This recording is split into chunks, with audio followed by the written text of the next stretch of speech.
everyone, welcome back to another video. Today I'm going to be taking you through a groundwork session with Grover and I, so I hope you enjoy. I only do really basic groundwork exercises with Grover as he's so young and he's still learning everything, so it takes him a little bit to catch on to things. So I just do some basic backing up, yielding of hindquarters, shoulders, all of that kind of stuff. So as you can see, I'm just starting backing him up. He's super light in my hands and knows what I'm asking because I do this quite a lot. So basically the goal with backing up is just for him to be able to do it with the least amount of pressure as possible. Here I'm trying to get him to flex, but he doesn't really understand what I'm asking. And what I should have done is changed how I was asking it because my body language was saying different things. And so he just wasn't understanding what I was trying to ask him. So I dropped the whip because usually he thinks that I'm trying to get him to yield his hindquarters, but that's not what I was trying to get him to do. It's also harder to do this in a head collar just because the pressure is not as direct as if you did it with a bridle one and one rein. But here he did do it, and I found it was better if I pulled the halter directly instead of using the lead rope. But he did catch on and understand what I was trying to do. I always try to get him to move back to where he was. If he moves his feet or something or goes somewhere where I didn't mean him to go, I try and move him back into his original position, which is what I did here. He backed up, so I pushed him forward again, and then he did it again, so I made sure I was clear with what I was asking. Also, when I'm making him flex, you release when he gives in to the pressure so that he understands the pressure and release of that. You can't really see what I'm doing here, but I'm just releasing the pressure when he gives in and giving him a pat as a reward. He did it well on this side. I used the head collar to help him, but he understood it straight away. So then I moved on to yielding his hindquarters. So I picked up the whip so I can give him the cue on his leg and use my body to try and turn him in a circle.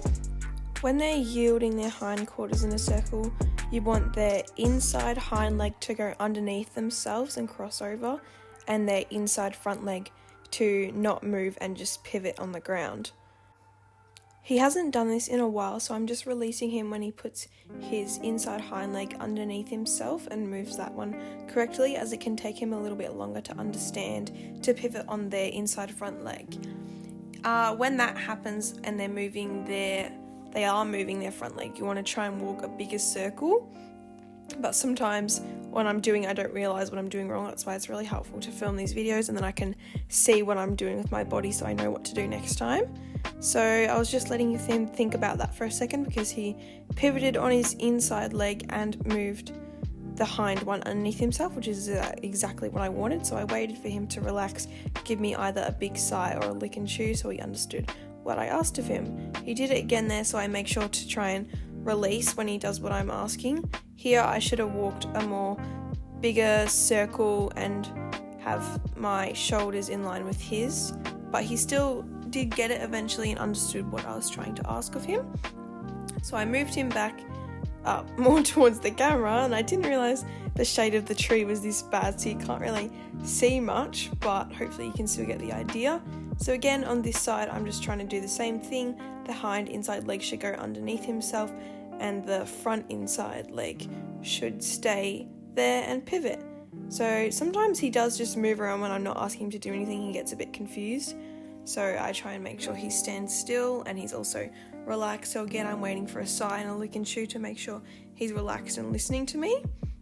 I think it's really important to make sure that he is happy and enjoying what we're doing and he's not in a stressed state of mind. So that's why I always want to wait for him to give me a sign that he's relaxed and knows what I'm asking of him. So sometimes it can take a while, but I really find it important to make sure that he is relaxed.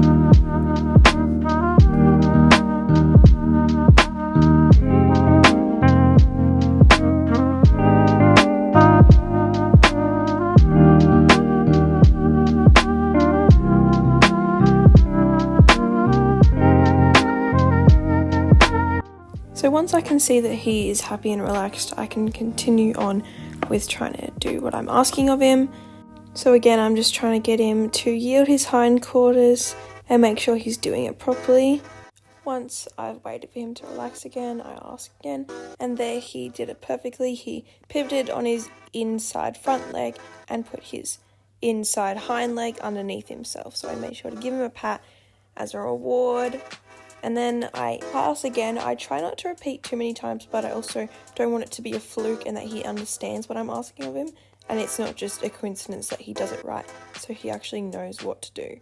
So there he doesn't do it. And he also doesn't really understand where I'm asking him to move. So that's why it can be a bit difficult. And I don't understand that I need to change my body language and ask a bit differently. Here he did put his hind leg underneath himself, but he is still moving his front legs too much. So I let him stop, but I didn't give him too much of a reward as he'd gone a bit backwards and wasn't pivoting anymore on his front leg. So I pushed him back into the center and then let him think for a second and then started to try again.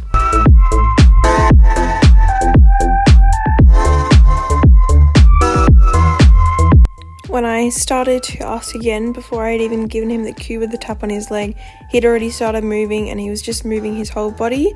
There he pivoted on his front leg, but he didn't put his hind leg underneath himself, and he was overall just trying to move away from the pressure but not really doing it properly. So I made him move back to where he was and try again and get him to understand what I was asking.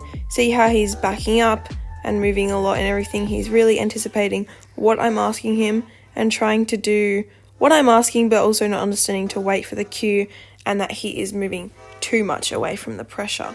So once he puts his hind leg under again, there he did it perfect, pivoted on his front leg and put his hind leg under, so I gave him a big pat and a reward.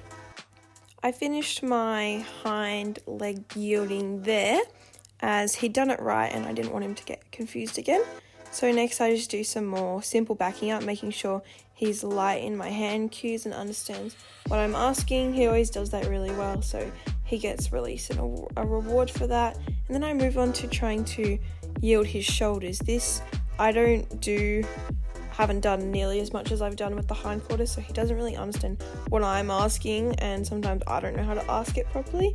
So this we do really bad, but he's still moving away from the pressure and doing what I'm trying to ask of him. So I try and put my hand on the other side so he moves his head in that direction, and then his shoulders follow and I tap the whip on his shoulder. I'll put my hand on his shoulder so he understands to move his shoulders. But here he's moving his whole body either backwards or to the side and just getting confused in what I'm asking. Sometimes he moves forward and that's not what I want him to do. So it can get confusing for him, especially on his bad side where he doesn't really understand the pressure. So I try and ask differently. My body language is saying different things again, which is why I like watching these videos, because it can help me see what confuses him and how I should be standing properly. And then I brought him back to the center, did some more backing up, made sure again he was light in my hands. One of my biggest goals when I do my groundwork sessions is to make sure that I can move him around with the least amount of pressure as possible so that he can understand what I'm asking in different situations without me having to use a lot of pressure and force. Here again, I'm trying to get him to do some more flexing so that he remembers how to do it from the start, because it was something that he struggled with as he hasn't done it in a while. We haven't done groundwork in a few weeks because he's been off with a stone bruise, so he's kind of forgotten everything. But yeah, I tried to put the lead rope on the other side and do it that way, but that just didn't work at all. And he didn't understand the pressure of what I was asking. So I tried a few ways and I don't think I figured it out in this groundwork session, but I did later on that it helped if I stood with my back on his shoulder and pulled him from there, that he understood that he didn't need to move his whole body and I just wanted him to move his face. So here again, he's moving his whole body and really not understanding what I'm asking. So I move him back into his original position or just forward as he went backwards. He keeps moving, he's anticipating what I'm asking of him, and all I want him to do is flex his head. So again, he's moving his body when I haven't given him a cue to do that. So I drop the whip as it makes him a bit confused, and I try and pull with just the halter so that he can understand a bit more directly on the side of his face instead of just with the lead rope pressure. Here, surprisingly, he did understand what to do, and he went into that pressure nicely, so I released him straight away. Because he had understood that pressure, I then picked up my whip again and tried to get him to yield his whole body over, which took him a second to understand when I was asking. He tried to back up, so then I added more pressure with my whip to make sure he understood I wanted him to move his whole body sideways, not backwards, so then he did it. And I do release him when he moves his back legs because he was just moving his shoulders, but you can't really tell. And now I've gone off camera, but when he did it properly, I released him and gave him a pat as a reward, then brought him back into the middle. I then tried it on the other side and he did it really well. He understood the pressure. Again, he's just anticipating what I'm trying to ask him, so I just make sure he waits and then understands the pressure from that side. I use my whip and my hand to push him over, and when he puts his legs underneath himself, I give him a pat and reward him and give him a release, and he knows that he's done the right thing. Once he was relaxed again, I finished with that, and then I made him back up again to make sure he was listening to my cues properly, knew what I was asking, but he had gotten a little bit less responsive, so I had to use my whip a little bit just to tap on his chest to tell him to go backwards, and then I brought him back into the middle, and I believe I did a little bit of trying to get him to stand still. I guess you can call it ground tying with the lead ropes over their back, but yeah, I just did a little bit of that. He actually does really well with this. I'm surprised how quickly he picked this up. He learnt it really well. I walked around just a bit around him and he stood nice and still for me. I believe in this one he did take a few steps when I went behind him. Yeah, here he starts to walk off, but I make sure to always put him back to where he was when he moves around. So then I start walking around again when he knows that he needs to stand still. I always give him a tug on the head collar before I walk away so that he knows that he's meant to stand there. That's just the cue I use so he knows. I walk around a bit, give him a reward, and then I believe I do some more walking around, and so that he knows to stay there. Again, he thought he was meant to follow me, so I just gave him the cue on his head collar that he needs to stand still. He is watching me and paying attention, which is really good, so he can see where I'm going. And then I come back around him. Here, he's really good, still watching me and understands what I'm doing, so he gets a pat and a reward. After this, I just took a little video to put on my Instagram, and then I finished and walked him around a bit, walked him through the puddles, and he was super good with that, which I was surprised by because he's usually terrified of water, but he went straight through it. So that was really good. If you enjoy this style of video, this is a completely unedited video. This is just my whole entire groundwork session, I believe, if the end didn't cut off on my camera, but I believe this is the whole groundwork session in here. And yeah, so if you enjoy more of these, I can certainly do more with a voiceover or with music, whatever you prefer. And remember, this is definitely not a tutorial. I'm not telling you how to do these things. I'm just showing you how I do it. I'm sure there's better ways of doing things, but this is just how I like doing it.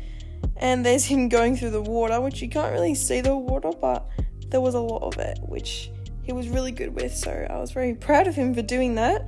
And I just take him through that a few times. But yeah, if you like these style of videos, just let me know. And if you see the shininess on his coat, he looks amazing. At the moment, you can use my code Madison5 to get a discount in the Sen online store, because all credits to Sen for him looking this amazing at the moment. I absolutely love all their feed products. He gets fed completely Sen and he looks amazing. So make sure to check out their online store and pick up some products for your horses and ponies. The rest of the video, I'm just doing some walk lunging, I guess, and I'm trying to teach him to understand how to change direction in the circle very lightly and easily, but he's like never done it before. And I'm pretty sure this groundwork session was a while ago, so I can't remember some things, but I'm pretty sure this is the first time I was getting him to do this. So he wasn't really doing it that well, but he was doing it well for his first session. I wanted him to go at a fast walk, but he was sometimes trying to trot, but he's just lazy and doesn't understand what I'm asking. So I'm just getting him to go around me and come into me through the middle to change directions. So I do that a few times each way, so you can watch the rest of that and I'll put some music over it, but Thank you so much for watching. I hope you enjoy the rest of the video, and I'll see you next time. Bye!